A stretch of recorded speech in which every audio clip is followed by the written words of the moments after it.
Hey, Mike, it's me, Mark. How's that one championship banner hanging? You know what? We got 18. Yeah, Celtics, baby. Tatum, Brown, Drew, even Porzingis. Your liabilities become our asset. Yeah, that's right. Hitting threes with the bad knees. I'm going to name a Wahlburger after him. It's going to be called the Porzingis Porker. Guess what it's going to have on it? 3 layers of beef. 3 different types of cheeses. Havarti, Munster, cheddar. And guess what? It's going to have 3 different layers of ham. Prosciutto, pancetta, capicola. That's right, baby. Say hi to Luca for me. Maybe next year.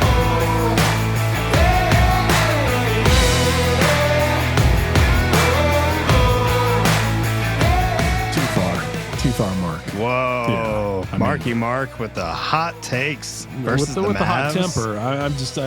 I always feel like he's just coming in a little bit irate. I think everyone from Boston's that way. Boston. You know what? I'm starting to believe it. You know what? The wicked mad. Wicked. That's It's wicked, man. It's very smart. Well, thank you. Thanks, Wahlberg, for your call in again after your 3:30 a.m. workout. But we have to take our licks. We did lose. We did. Even though you're a Colorado fan, I'm saying we. I'm bringing us both into this. I still want to see the Mavericks do well. Yeah, because who doesn't love the Mavs? I mean, I thought Luka and Kyrie, I thought we had something. Congratulations, Boston. Yeah, have fun hanging your 18th banner there in the Garden. Yeah, it's great. Yeah, I'm sure everybody's going to. We're so excited for you. Be feeling great about that one. You know what I'm feeling great about? The latest update on your kidney stone. Can you give us a quick status report? I believe we are all passed. Oh, for real? I think we are. I think it's done. It's done. Yeah, I want to. Are believe we saying? I want to believe. Okay. Are we saying it's done? Yes. Yes. Let's say that it is. Okay. All right. All right. Congratulations. Until further notice. Well, congratulations. That's a big week. That's a big week for you. It is. I'm glad to be on the other side. What else has been going on for you this week?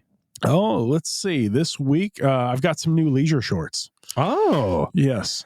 Are you wearing those right now? I am wearing those right now, and I know. So to the listener, they are very blue and very leisurely / swimwear shorts. I would say that you can go from pool to podcast. Yeah, Chris is wearing shorts with then a black polo, so he is Zoom business up top, very much so. And pool party. But these are the greatest shorts ever. You don't understand. They look comfortable. They are super comfortable. I don't want to keep looking at your shorts. Yeah, they're really comfortable. But, please do not envy my short pants. Please stop looking at that.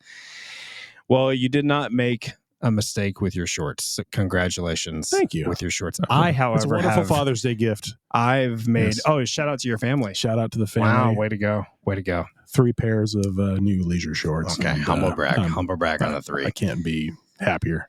Well, I can be unhappy for both of us. What's going on, Mike? Multiple mistakes to confess over the last week. Well, let's get into them. From last episode, if you remember, I may have rudely shouted out to Walmart on bad customer service. Well, Walmart, we listened to you, and I meant Academy.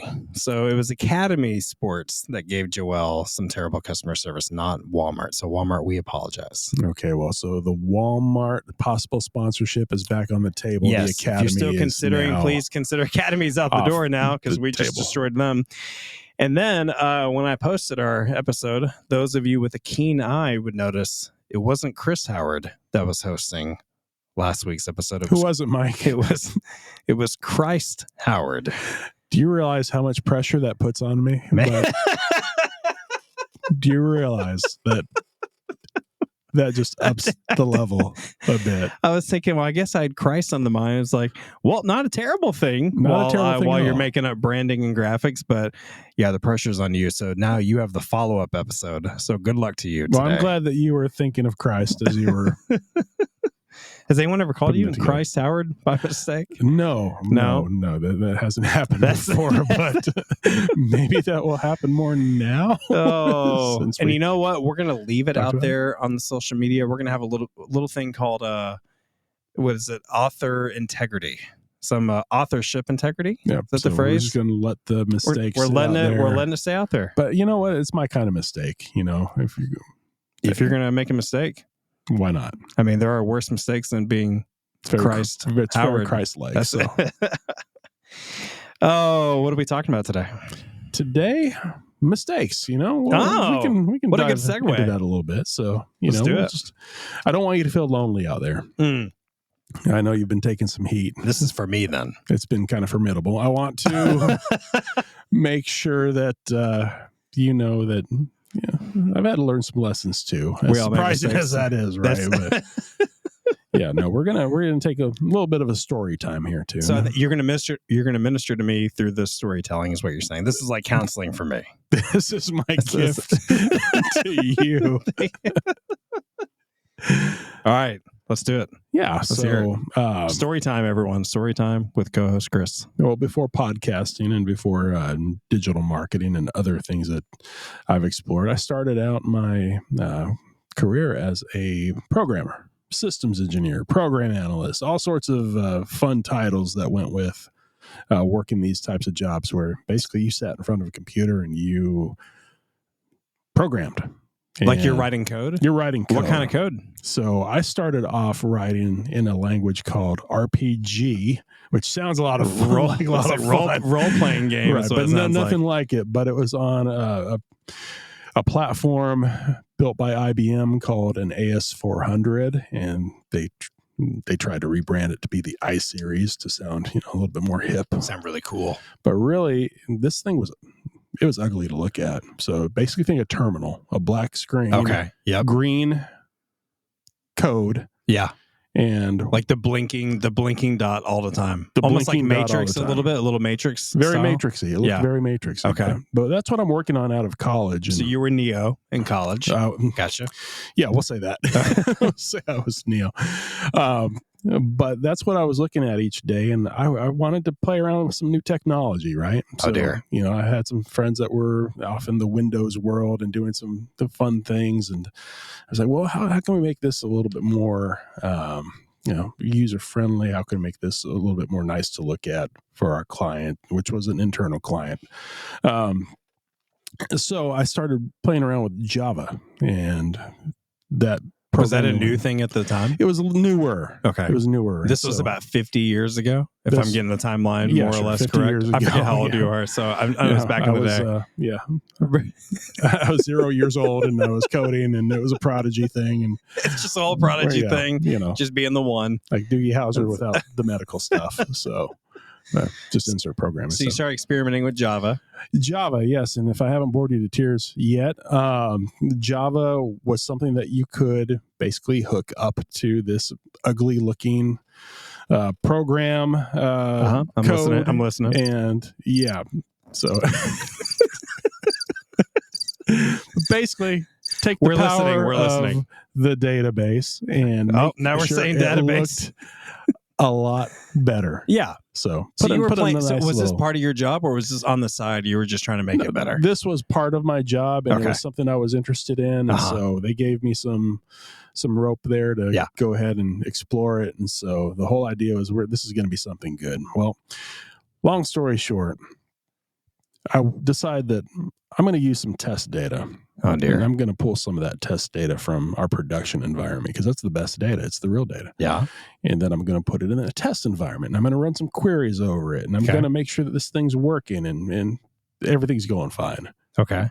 Until that one day where I get distracted, and basically I was used to deleting information out of my test database so that I can run it again and go for checking the results again and Out of the test out environment. of the test environment. Okay. But guess what? I get distracted and I run the query over the production environment.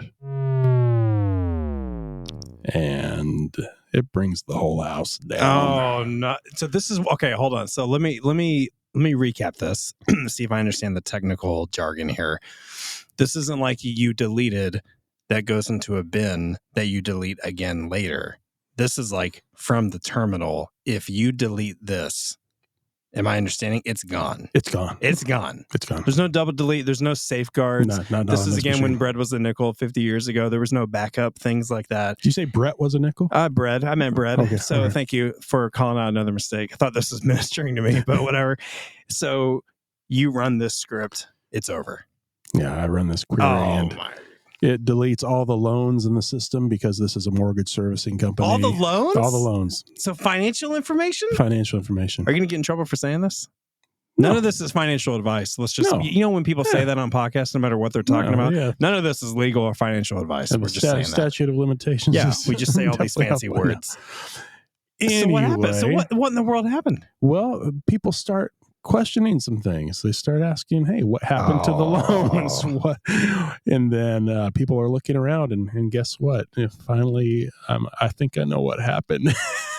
Then I raise my hand, and Slowly. managers come over, and we're taking a look at what just happened, and pretty soon a plan is put in place, and we have our best programmers on there, our most seasoned programmers, and they're putting a restoration plan. And in you're like over in the place. corner holding your legs, I'm in the corner, like rocking. Yes, I mean, I'm what are you? you This you is know, terrible. Make it stop. Make Wait, it so stop. restoration plan, can they restore? They could. They took Oh. backups, and Oh, they did take backups. They did take backups. Oh, but man. what we found out from this is that we needed to have a little bit more of a safeguard partition between test environment and our production Yes. environment. And so Yes. in a way, I was kind of a pioneer. I didn't discover Florida or anything with my family. Like but, Jordan Hill and his family. But yes, this caused us to put in some safeguards, some policies, and I didn't really hear anything too much about it afterwards, Wow. at least to my face. But I'm sure there are some things behind but yes, your back. How frequent were the backups? they were frequent enough to get us within about an hour of what had happened. What if So they weren't? What if the backups? It would have been weren't really there? bad. Oh. It would have been really bad, Mike. And But what you said is really what I hear is you pioneered the future of safety for that company. I would say that not only You took the hit for the company. I did. Yeah. I just really did. Yeah. Yeah, we thank you. Yeah. And they didn't thank me, and there was no bonus for it. Did you keep your job after that? I did keep my job, thankfully. Wow. People were very kind about it. And I couldn't have asked for a better reaction for almost taking down the entire company. Or at least, you know what? I took down the entire company for a while. I feel like you took it down, actually. Just for a while. Yeah, it was restored back to life Exactly. after you killed it. So there was a commercial going around a while back about the pink slip virus. I guess somebody clicks on a "do you want to get away" kind of email, and then all of a sudden every computer in the office starts lighting up and saying, yeah, congratulations. Isn't there? Is there a part of you that hates that for like malware and virus purposes, but then there's another side of you that's like, well, that's kind of funny. That's a little clever. I kind of want to see an office go through that. What I know now is that whenever you see like two-factor authentication or anything that has to do with, hey, do you really want to delete this? I think that would have been great to have back. That's your reminder every time. Okay, so I don't know if you've had a chance, because I've never heard this story. Do you remember what distracted you? Like, were you playing on the, a game on the phone? Were you playing Tetris on the side? No, Like- I was working very hard during that time, and I would say working long hours. So maybe you were tired, just a little Maybe sleepy? tired. Yep. Maybe somebody had asked me a question or stopped by that's back in the day where people would stop by your cubicle and just talk you up. Oh, yeah. Yeah, I have no idea. I can't remember what distracted. All I remember is that I pressed the button to clear out the data, and then it you cleared it heard- all out. You heard Exactly. that. That's basically in your mind. It Yeah. went, oh no. Yeah. How would you technically encourage coders from here, whether it's code speak, nerd speak, tech speak? What would you technically say to encourage someone? Go from development to integration to production. Yes. Don't walk around production too often, and make sure that the data that you're pulling is all from test. And What are those fancy words that people say? They're like, make sure the synergistic energy of the integration is optimized for full efficiency factors. I would say yes. That's just in any boardroom. You're like, yes, Yes. that's excellent. excellent. Let's do that. Synergy. Yeah. Wow. So that is, do you think that's one of your worst day at work stories? I would say so. That one had me feeling pretty vulnerable. I really Just a felt like little I bit. was going to be asked not to come back. Yeah. If you're going to do that to our company, then we're not going to want you here. So Have you ever taken down any other companies like in your spare I time? have not. No. The yet. lessons that I learned from there were, be a little more careful. Yep. Yeah. Concentrate. You're making me think of one of my worst days at work. And I'm also realizing right before I tell you this story, you're just a much more mature and adult man than myself, because here you are coding and With great leisure shorts. doing things. Yeah. Yes. Yeah. With your Yeah. swim trunks Thank on. you. And then my story is a job that may not be as important as yours, but I feel like there were some life lessons learned. So in my young 20s, maybe 20, maybe I was 19. I don't know. At some point I was between jobs and I just needed some cash. I wasn't necessarily looking for a career move. So I went to a grocery store to be a stalker. Not a stalker. Not a stalker. Not a stalker. A stalker. Stalker. Okay. Meaning that, to those of you who probably know this, but in the middle of the night, all the grocery stores are restocked They don't stock themselves. by do they? your stocking crew that comes in the middle of the night and stocks shelves, takes inventory, all that good stuff. So this was at a grocery store called Winn-Dixie back in the day. I don't think they exist. I don't think they exist anymore. There's got to be a Winn-Dixie. There's probably around. one out there. So I think it was my second night on the job. I kind of didn't really care about the job. I mean, to be honest, I didn't have a future in stocking, if that makes sense. And I realized when the stocking crew and the manager, they were in the back opening up the pallets of food. And there was a mixture between eating the supply going on by the team that was there, and then a mixture of taking these cake icing tubs, like containers, and throwing them against the wall as hard as you can to see who gets the biggest splatter wins. Had no idea this goes on This after was dark. what it means. These are after dark What'd you grocery think of store all this? activities. I was very surprised. To not only see the team doing it, I mean everyone was doing it, but to see the boss doing that with them, it was kind of one of those. It was day 2. I was like, well, I'm probably going to be here for about a week. I'm probably going to be looking for another job really quick. But on that same night, this is the shortest job I ever had. We also had to take out the trash. So I was taking out the trash and I was lifting. They had these trash bags that were paper thin, like the see-through plastic. You know what I mean? Yeah. You know what I'm saying? So I'm throwing away some trash and I'm lifting up the bag. And as I'm getting it over my head to throw it into the dumpster, the plastic opens up. And it's not just trash that like falls on me, but it's raw meat from the butcher department. Oh, no. And it goes into my neck and slides down my shirt. So I'm now you have I have raw meat literally pouring down into my shirt all over my body an hour after I'm watching the team eat food and throw food against the wall. It's a wonder that Winn-Dixie actually still isn't around. You'd think that, they had great employment, great quality. So as that raw meat was gliding down the neck in a slow fashion, you just have one of those moments of clarity. Whether I wasn't following Jesus yet, but I know I had a lot of clarity in that moment. So before that meat hit the ground through my shirt, I already knew I was done. And immediately went to the boss and was like, all right, well, y'all have a good time. I quit.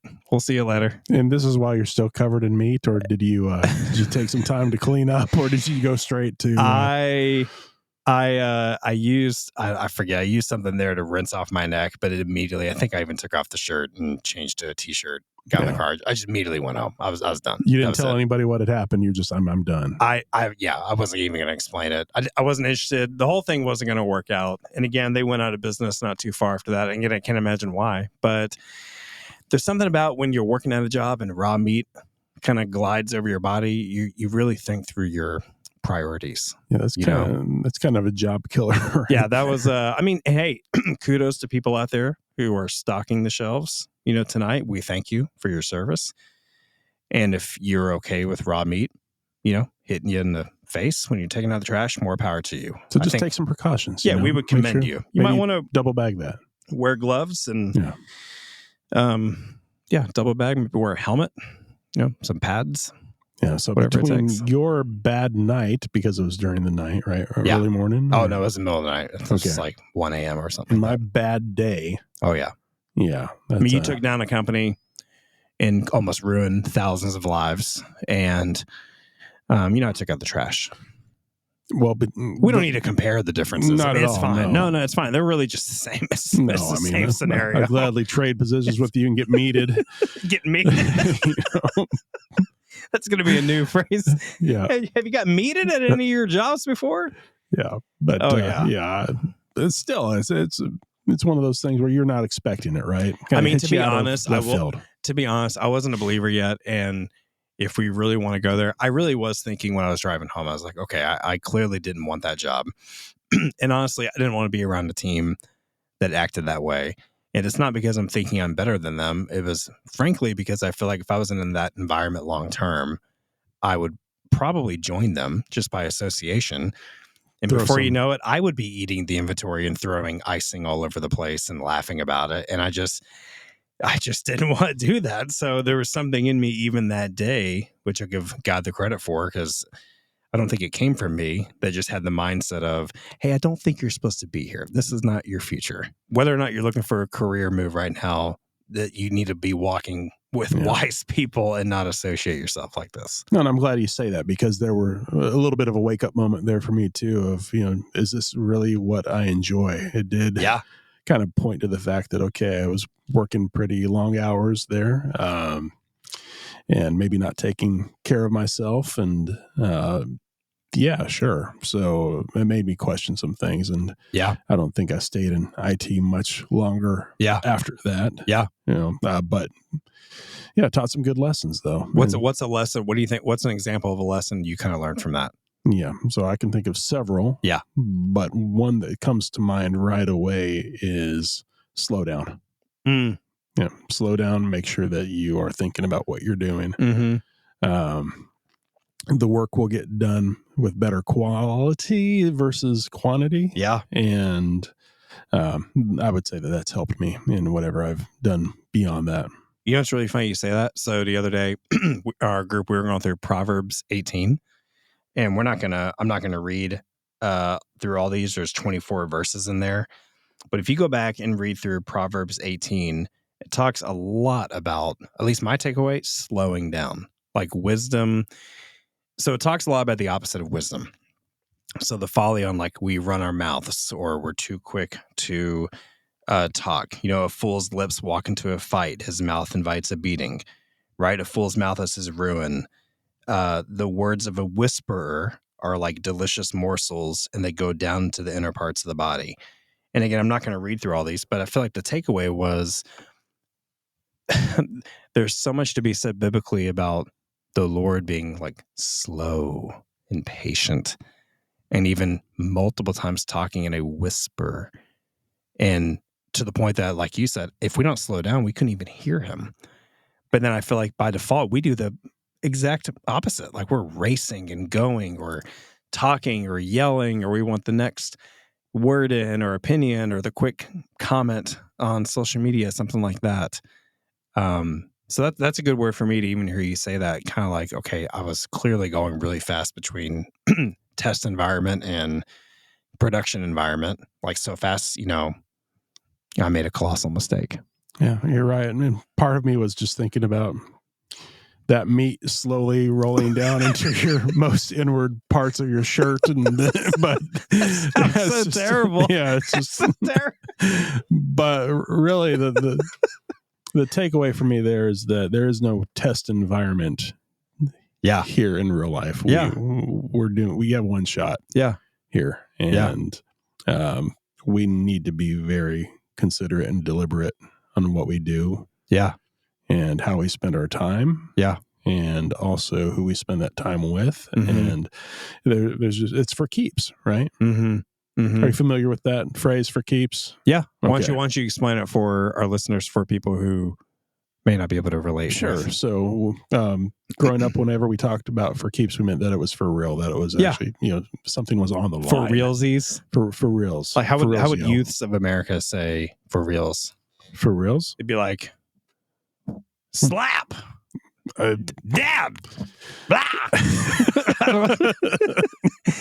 What do the kids say these days? I don't know as much. You have an older child than me. I don't know. You tell me. For keeps. Maybe it slaps. I don't know why I have every no young idea. person is yelling all the time the way I'm doing it. But what do you, like you said, we're in a production environment all the time. And we're almost like one keystroke away, maybe from making a big mistake, Absolutely. but also maybe one keystroke away of doing a really awesome, godly thing that he's calling us to do. You said there was a few lessons out of that. Like, did you get another lesson from that experience? Have backup. Yeah. Mm. Make sure that you have things backed up in a good way. Yeah. In a good way, not a constipation kind of way, but make sure that you are keeping things backed up. I'm glad I wasn't thinking that. In a technology, AARP card, in a technological sense. I was not thinking constipation I at just all. saw that Now look on your I face am. and I thought of constipation. So I was just, but yeah, have backup. But also yeah. Oh, did you have another one? Were you going to make another constipation what I joke? learned there is that the restoration process. Yeah. In this case, it was restoring files and Yeah. in data. Do you say data or data? Ooh, data. I say data. You say data? I say data. Okay. Like there's a bunch of I'll go- data we're going to look over. bunch I don't of say data. data. Okay. What is it? I'll say data. Well, I have heard people say data though. I know, but That's weird. we don't want to talk Data. about those people. Okay. Data. Yeah. So data, restore the data. And then, of course, you can apply that to life, the restoration that comes. And then also the fact that I had help that day. People were helping. Yeah. They weren't asking me to do anything. Yeah. They weren't saying, hey, you must fix this. You messed this up. Yeah. Let's just get a plan. They were together. jumping in to help you out. And they were senior level programmers and they just knew what to do. And they kind of walked toward I remember having an image in my head of them walking toward the room that they were going to go have a conference in to figure out how to fix my mess. And it kind of looked like the Earp brothers from Tombstone kind of walking toward the OK Corral. And I'm like, I'm thankful they're here. You're like, help me, please. Yes. So that's, man, slowing down, having community. It's funny. There's themes in this, because we weren't necessarily preparing to talk about that or anything, but like taking your time and knowing even the Lord will restore, he'll redeem if you've made a mistake. I think everyone out there, which by the way, we would love to hear your worst day at work. Send if you them. please Make us feel better. contact us. You can leave us a voicemail on our website. It's nqtshow.com or send us a message on social media. For real, we'd love to hear your worst day at work story, because if we're all going to be honest, everyone listening to this, you have a worst day at work story. And it's not obviously to make fun of each other, but I think we can mutually encourage each other because we've all been there.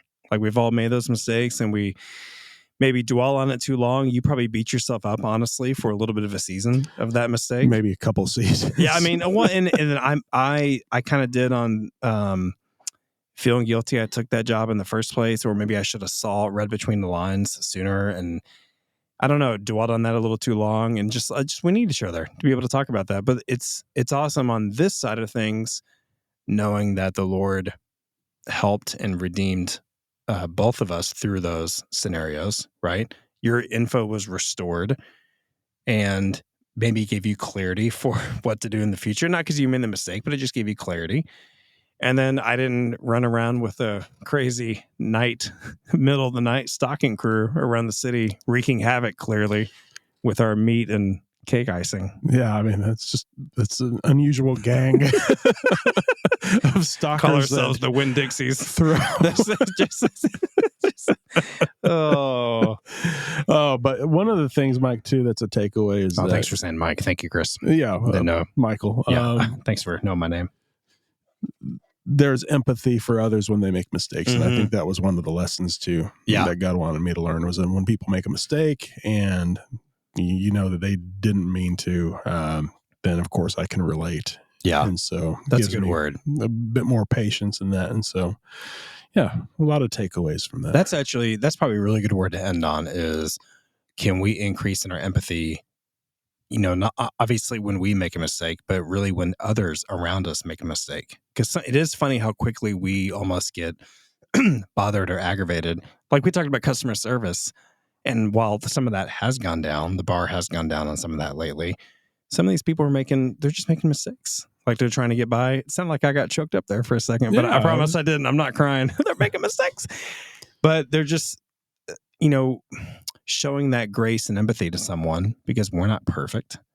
And Jesus is perfect on our behalf. We can clearly extend grace when people make mistakes. And like you said, maybe be one of those people who can step in and help, just not even ask questions, just jump right in and help someone. I'm thinking of those who were closest to Jesus during his walk in his ministry here on earth, and the mistakes they made, and the lessons learned in that too. And how patient he was along the way. Very patient. Well, one of those people not to be patient with and not show empathy, I think we get a free pass here, is Mark Wahlberg. Yeah, I would say that, Mark, if you're out there, don't make me write a query. Oh, man, that sounds like some really manly fighting words coming from your side of the room. Also, you're going to come get meated, my friend. We're coming your way to pour that raw meat. Get chicken necked and...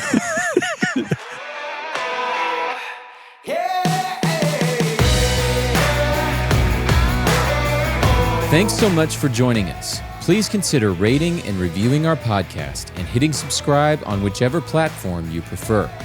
Remember to keep moving forward, because we're not quite there.